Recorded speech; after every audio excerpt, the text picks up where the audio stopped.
성도 여러분, 코로나 때문에 생활의 제약이 워낙 많다 보니 힘드시죠? 코로나 이전에는 우리가 지금처럼 거리두기 생활을 해야 하는 때가 올 것이라고는 상상도 못했습니다. 어디선가 들려온 한 발의 총소리가 모두의 평화와 행복을 갑자기 전쟁터처럼 험악하게 변화시켜 버릴 때 얼마나 황당스럽고 두렵겠습니까? 그런 황당함과 두려움을 우리가 지금 겪고 있는 것 아니겠습니까? 1월이었던가요? 멀리 중국 우한이라는 도시에서 코로나 바이러스로 사람이 죽어간다는 소식을 들었을 때가 우리 생활을 혼란에 빠뜨리는 한 발의 총소리였던 건 아닌가 생각해 봅니다. 결국은 우리까지도 전쟁에 휘말리고 있습니다. 그런데 생각해 보면 우리가 사실 코로나가 아니라 하더라도 삶에 아무 문제가 없었던 것은 아닙니다. 학생들은 과중한 학업 부담을 지고 하루하루 고난의 행군을 해야 했고, 그러면서도 불확실한 미래를 걱정과 두려움으로 바라보곤 했습니다. 어른들은 어떻습니까? 물가를 따라잡지 못하는 수입 때문에 늘 절박한 심정으로 몸도 고되고 마음도 고된 일터를 날마다 나가고 했죠. 나는 귀한 사람으로 대접받지 못하면서 세상 모두는 끝없이 대접하며 살아야만 했습니다. 영화 한 편 보는 것, 당일치기 가족여행 가는 것조차도 일정을 이리저리 따져 보아야만 했죠. 뭐 하나 하고 싶은 것, 누리고 싶은 것 제대로 하지도 못하고 누리지도 못한 채 그저 하루하루를 피로 회복에 급급한 생활을 하고 있었죠. 이렇게 살아온 것이 어제 오늘의 일이 아니었습니다. 모든 시대에 걸쳐 사람의 인생이라는 것이 쉽고 편안하고 만족스러웠던 때가 과연 있었을까요? 우리는 성경에서 인간이 하나님을 만나는 장면들을 확인할 수 있습니다. 아담이 아직 흙에 불과할 때 하나님이 오셔서 사람 만들어 주셨습니다.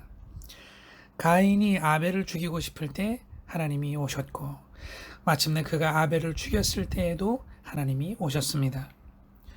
노아는 하나님 앞에서 온전한 삶을 살았다고 하는데요. 세상이 온통 야수 같은데 혼자 그렇게 산다는 것이 얼마나 힘들었겠습니까?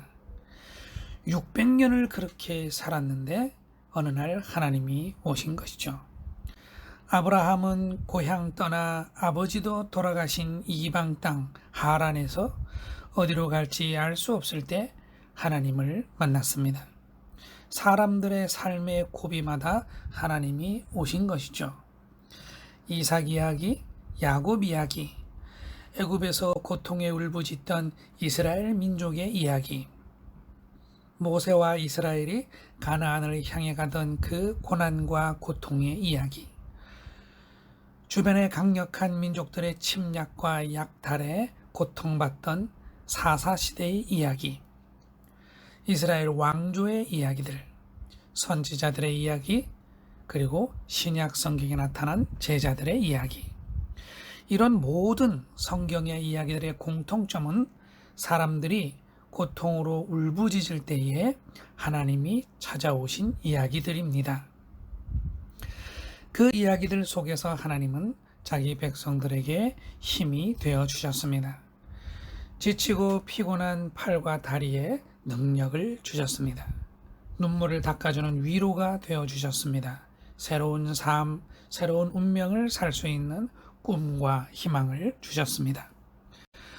오늘 우리 모두가 고단한 삶을 살고 있다면 이때는 바로 하나님을 만날 수 있는 기회인 것이고, 하나님의 그 무슨 활동을 기대할 수 있는 때라는 얘기죠. 오늘날 이렇게 발달한 시대에도 사람들은 죽겠다고 아우성입니다. 코로나가 아니래도 빈부격차, 이 말은 소수의 사람들에게 대부분의 재산이 집중되고 있어서 많은 사람들이 가난과 결핍에 시달릴 수밖에 없다는 뜻이죠. 코로나가 아니었어도 권력이 없고 힘이 될 만한 배경이 없는 사람들을 무시하고 차별하는 습성이 모든 사람의 심성에 뿌리박혀 있는 것 같아서 이로 인한 약자들의 눈물과 분노가 들끓고 있는 오늘날입니다. 하나하나 거론하자면 오늘이 다 가도록 이야기해도 끝이 없을 것입니다. 그런데 코로나까지 들이닥쳐서 재앙적인 수준의 어려움을 겪고 있는 것이죠. 이러한 때 필요한 것이 하나님이 주시는 위로와 소망이겠죠. 이것은 믿음의 백성들에게 하나님이 주시는 마땅한 보상입니다.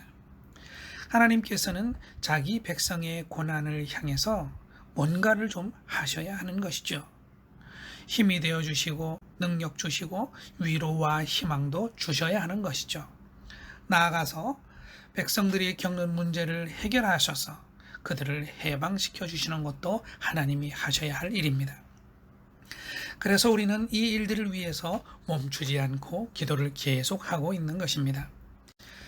하나님이 우리에게 위로와 소망을 주시기 위해서는 우선 하나님이 오실 것이 필요합니다.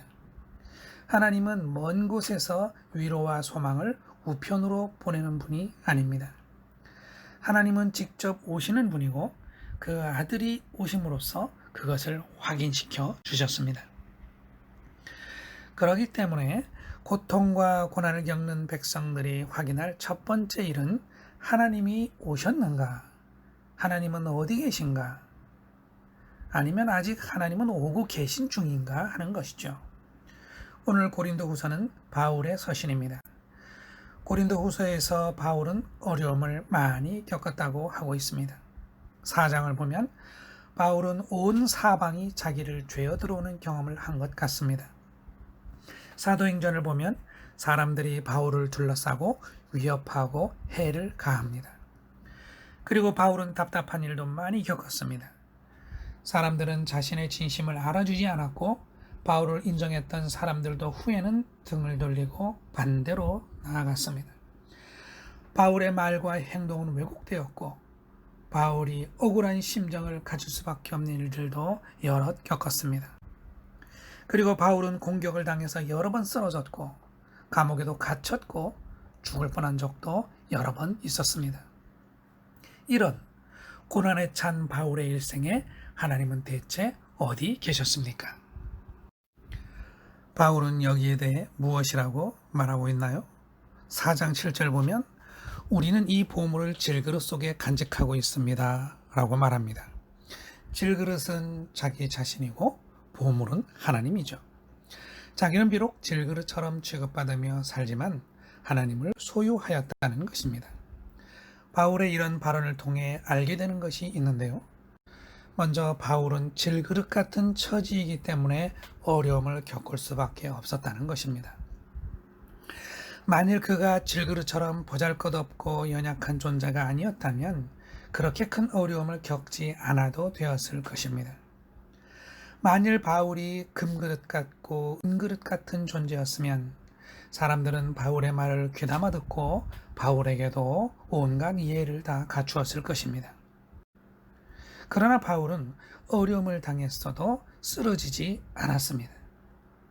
사방으로 죄어들어도 움츠러들지 않았다고 합니다. 답답한 일을 당해도 낙심하지 않았다고 합니다. 박해를 당해도 버림받지 않았고 거꾸러뜨림을 당해도 멸망당하지 않았다고 합니다. 이런 말들은 그가 어려운 일을 겪는 동안에도 마음에 상실되지 않았고 위축되지 않았고 몸이 크게 상하거나 죽음에 이르기까지 되지 않았다는 얘기를 하는 것입니다. 바울이 스스로를 보물을 간직한 질그릇이라고 말할 수 있었던 것은 그가 고난의 시간을 견딜 수 있었던 힘과 능력이 보물처럼 자기 안에 간직된 하나님의 은혜라고 생각하였기 때문입니다. 그 사람은 그저 그런 질그릇이 아니라 보물을 간직한 질그릇이었기 때문에 그 보물이 그에게 위로와 소망이 되었던 것입니다. 고난의 상황에서 바울은 이렇게 생각을 했습니다. 우리는 언제나 예수의 죽임 당하심을 몸에 짊어지고 다닌다. 즉 살아 있어도 늘 이 몸을 죽음을 향해 내어 맡긴다. 그것은 하나님의 아들이 죽고 다시 살아나지 않았는가?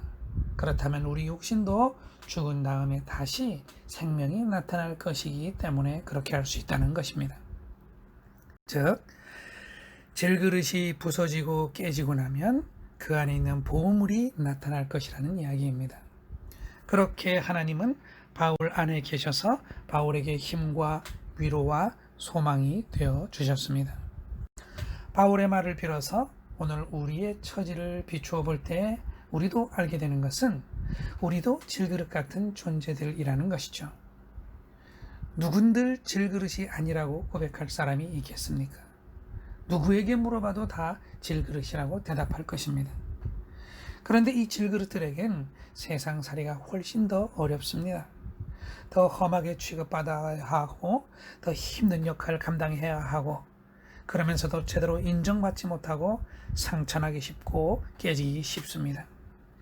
하지만 특별히 우리는 그냥 질그릇으로 깨지고 멸망하는 존재들이 아닌 것이죠. 하나님이 내 안에 계심을 믿고 고백하는 사람마다 보물을 간직한 질그릇이기 때문입니다. 보물을 간직한 질그릇들은 그 보물로부터 위로와 소망을 얻을 수가 있습니다. 세상은 이 보물을 보지 못합니다. 그릇 안에 숨겨져 있기 때문입니다. 하지만 세상도 곧 알게 됩니다. 보물을 간직한 질그릇들이 다른 질그릇들과는 다르다는 것을 알게 됩니다. 그들은 깨지는 것, 부서지는 것을 두려워하지 않습니다. 보물이 나타날 것이기 때문이죠. 이 말은 어려운 일을 당해도 낙심을 하지 않고 좌절하지 않습니다. 어떤 큰 일을 당한다고 해도 주저앉거나 쓰러져 들어 눕지를 않습니다. 그들은 얼핏 질그릇처럼 못나 보이고 약해 보이지만 하나님을 그 안에 보물처럼 간직한 사람들입니다. 하나님이 그들을 모진 바람에도 끄떡없이 견디게 하고 당당하게 담대하게 서 있을 수 있게 합니다. 생각해보면 우리 사람들의 일생이라는 것이 환한 대낮 같고 평탄한 길 걷는 것처럼 사는 때가 얼마나 되겠습니까? 대부분의 시간을 터널처럼 답답하고 어두운 때를 살아가지 않습니까? 하지만 똑같이 어렵고 어두운 일을 겪어도 사는 모습, 반응하는 태도는 제각각입니다.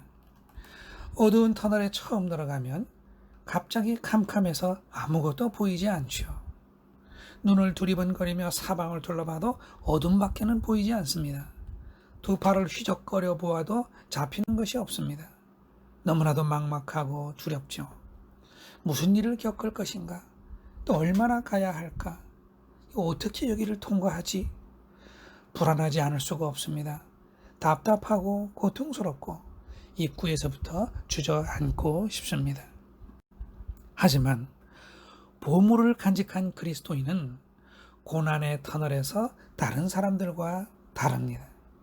그리스도인이 고난의 터널 속에 들어갔을 때 그들은 가장 먼저 자기 안에 계신 그리스도를 계속 확인합니다. 스스로 눈을 밝혀서 자기 안에 보물로 계신 주님을 확인하는 것이죠. 보물 잘 있는가? 내가 이 보물을 잘 간직하고 있는가? 그리스도인들에게는 손전등이 있습니다. 질그릇 같은 자기 안에 간직한 보물, 하나님이 바로 어둠을 비추어주는 손전등이시죠. 어둠 속에서도 시간이 지나면 사물이 보이기 마련입니다. 현실은 비록 어둠 속에서도 서서히 모습을 드러내기 마련입니다. 그런데 그 어둠 속에서도 나에게 손전등까지 있다면 그 빛이 나를 인도할 뿐만 아니라 내 주변도 비출 수가 있을 것입니다. 그리스도인들이 각자 간직한 그 보물에서 빛이 흘러나오는 것입니다. 보이면 불안하지 않고 답답하지 않습니다. 쓰러지지 않을 수 있고 넘어지더라도 곧바로 일어날 수 있습니다.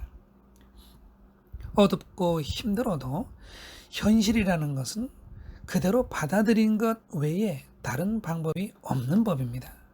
하나님은 이것을 가능하게 해 주십니다.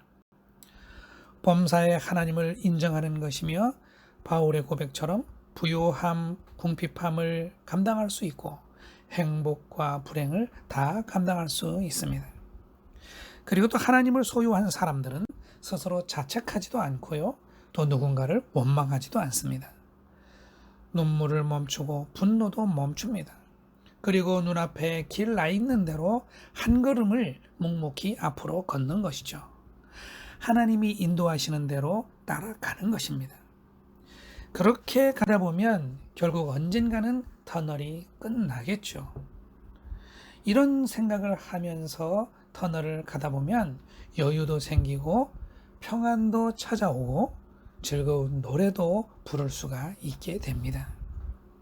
이것이 하나님께서 고통과 고난의 삶을 살아가는 질그릇 같은 자기 백성에게 힘과 위로와 소망을 주시는 방식인 것입니다. 사람들의 삶에 대한 모든 이야기는 해석입니다. 신앙이라고 하는 것은 자기만의 편협하고 못나기만 한 해석 방식에서 벗어나서 하나님의 관점으로 세상의 시간들을 맞이할 수 있게 하는 것이죠. 매 순간마다를 보다 객관적이고 더 차분하게 그리고 균형 있게 삶의 방향을 찾아갈 수 있게 합니다. 우리의 삶은 어둡고 힘들기만 한 현장이지만 우리가 어제 일은 어제에게 맡기고 아직 오지 않은 내일은 내일에게 맡기고 지금 오는 오늘은 묵묵하게 한 걸음씩 걸어가는 것. 이것이 삶을 지탱하는 강력한 힘이고 위로부터 오는 위로이며 소망인 것이죠. 그렇게 살 수 있는 힘과 능력을 하나님께서 주시는 것입니다. 우리는 질그릇처럼 연약하여 인생의 쓴맛을 피할 길이 없습니다. 그러나 보물처럼 내가 소유한 하나님으로 내 삶이 힘을 얻고 위로를 받으며 소망을 가지고 살 수 있기를 간절히 기도드립니다. 아멘.